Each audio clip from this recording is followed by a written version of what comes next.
hari ubuhanuzi bwinshi bwagiye buvugwa na Enock bugasohora. Ubwo nibwo tugiye kuvugaho. Ubwa mbere yavuze yuko abamarayika baba witches, nyine abamarayika baba witches ni abamarayika bari abindwanyi bamanukaga mu isi bakaza kurwanira abo mu isi kugira ngo amadayimoni atabafata. Rero aba witches Enock yari yarahanuye avuga yuko bazamanuka bakabona abagore bo mu isi bakabagirira irari bakaryamana nabo, bamara kuryamana nabo bakabyarana abana baba Nephilims. Rero ibyo byabayeho koko, murabizi no mu mateka ya Bibiliya na Bibiliya babivugamo yuko habayeho abana babyawe n'abamarayika. Abo bamarayika bari baravuye mu ijuru bakaryamana n'abagore bo mu isi bakabyara abana aribo bitwa Nephilims. Rero ibi ngibi bikaba biboneka mu gitabo Yisi, igitabo cya Genesis. Nicyo gitabo, iki gitabo nacyo cyanditswe na Enock, Genesis. Rero Enock yahise yavuzemo uburyo aba bamarayika bazamanuka bakaryamana n'abagore bo mu isi ubundi bakabyarana abana baba Nephilims. Aba Nephilims rero bari abasore b'ibikwerere, abantu baba rwose urababona ukabona ko batangaje, ubona yuko nyine basa nkaho atari abantu mbega muri make. Rero ibi bintu byose Enock yagiye abivuga, yari yarabivuze yuko bizabaho. Rero ikindi kintu Enock yavuzeho muri iki gitabo, yavuze yuko muri iyi si hazazamo ubwikunde bukabije cyane bw'abantu, ubwicanyi n'ibyaha, ndetse isi bikaba byinshi mu isi none. Kandi rero turabizi neza yuko muri iki gihe turabizi yuko ubwicanyi bwabaye bwinshi, intambara z'urudaca, nk'urugero intambara zo muri Ukraine, intambara zo muri Congo n'ahandi henshi hagiye hatandukanye, kwikunda, kurya ruswa, ibyaha byinshi bigiye bitandukanye.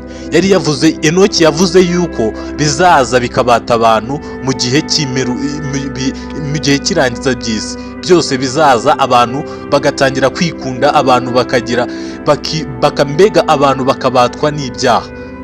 Ibyo nabyo kandi turabizi neza yuko ubu ngubu ikiremwa muntu aricyo ubwikunde ari bwinshi cyane. Umuntu uramunyuraho rwose akaba afite imyenda myinshi ariko abona utambaye ntagire icyo akumarira rwose, akakubona wambaye ubusa akakwihorera, akaba afite ibyo kurya ariko wowe abona nta biryo ufite, ariko ntanagire icyo aguha, akakwihorera inzara ikakwica.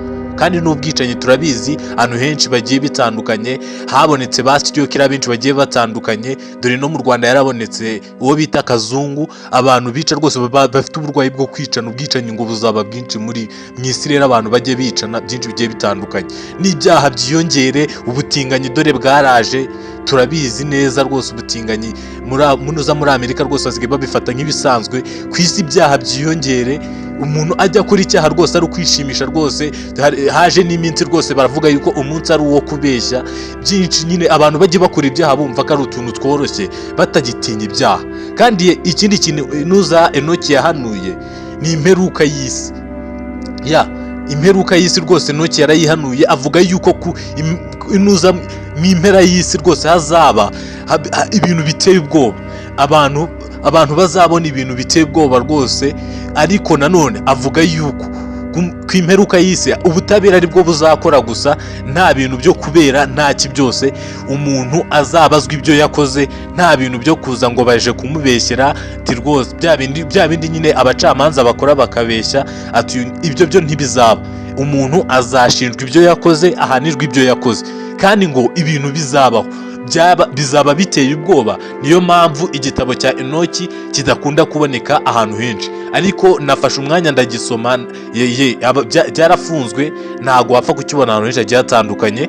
Ndagushimiye rero yafashe umwanya ukumva ino video ukaba ugeze ku iherezo, ukande subscribe kandi unasharinge ino video ku bantu benshi bagiye batandukanye. Urakoze, Imana iguhe umugisha. Ciao.